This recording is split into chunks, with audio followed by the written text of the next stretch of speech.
Antes de tudo, ao estudar e pensar a respeito da doutrina da Igreja, é importante ter a percepção de que a Igreja não foi formada pronta por Deus. Pelo contrário, ela é dinâmica, ou seja, a Igreja está em constante transformação, conduzida e guiada pelo Espírito Santo ao longo de sua história. Dessa maneira, compreende-se que a doutrina da Igreja surgiu enquanto as diversas comunidades de fé experimentavam a Cristo.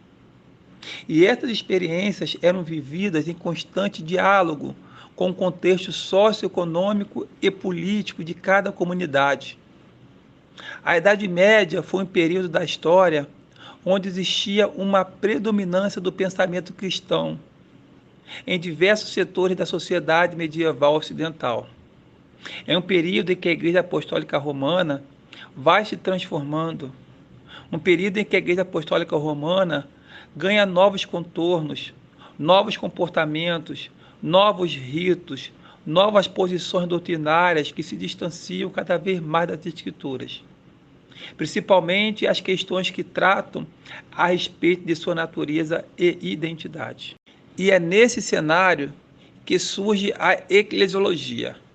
como uma resposta à Igreja Católica que, na compreensão dos reformadores, havia se distanciado da doutrina da graça, a desconsiderando dessa forma a autêntica Igreja cristã. O estudo da eclesiologia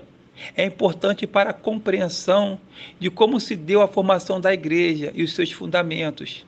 se tornando, em muitos casos, relevante e proveitosa para a repressão, correção, educação na justiça e nos auxiliando a não repetir as falhas do passado, dando dessa forma continuidade ao trabalho eclesiástico. Entretanto, quando olhamos o quadro da Igreja contemporânea, é notório a superficialidade nos estudos das Escrituras Sagradas. Muitos dos pensamentos que permeiam a Igreja atual é oriundo do pensamento de vários reformadores,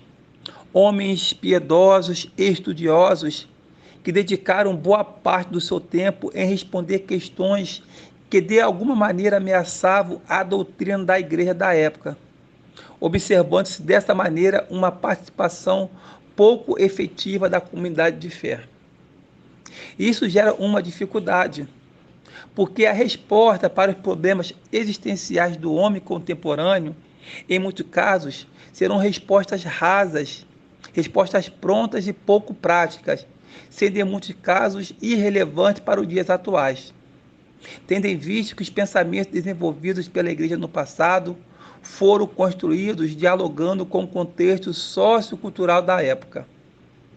E como a Igreja está sendo construída continuamente, ela deve estar em constante diálogo com diversas áreas da teologia e de outras ciências e atenta às necessidades da sociedade a qual encontra-se inserida. Ao fazer uma análise mais crítica a partir dessa perspectiva, e considerando a realidade de algumas comunidades de fé, embora em muitos casos exista um grande esforço dos líderes para se manter fiel no ensino da palavra, a percepção é de um ensino engessado que ocorre de cima para baixo, ou seja, uma cadeia hierárquica onde não existe o estímulo e a participação de outras pessoas. A doutrina em nossas igrejas deve ocorrer na contramão da época do período medieval, onde o pensamento ficava restrito a um grupo de teólogos e pensadores. Embora não se possa desconsiderar a bagagem e o conhecimento de homens e mulheres que se aprofundaram no estudo das Escrituras Sagradas, a Igreja contemporânea, mediante planejamento, deve adotar um sistema que estimule e conceda liberdade a todas as pessoas a interpretar o texto bíblico, conduzindo dessa forma toda a comunidade de fé à edificação e crescimento espiritual. Sabemos que a realidade da maioria das pessoas que frequentam as diversas comunidades de fé em nosso tempo não difere da realidade de nossos irmãos do tempo bíblico,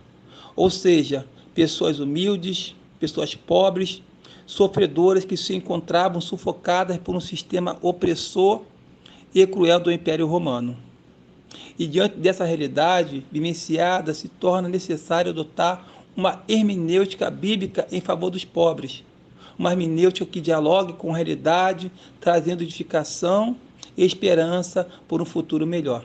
Na contramão do passado, a eclesiologia do presente deve construir um caminho de transformação e diálogo com as diversas denominações cristãs. Como membro do corpo de Cristo, deve haver um único propósito e discurso na pregação do Evangelho de Cristo, no intuito de que todos os povos tenham acesso à palavra de Deus.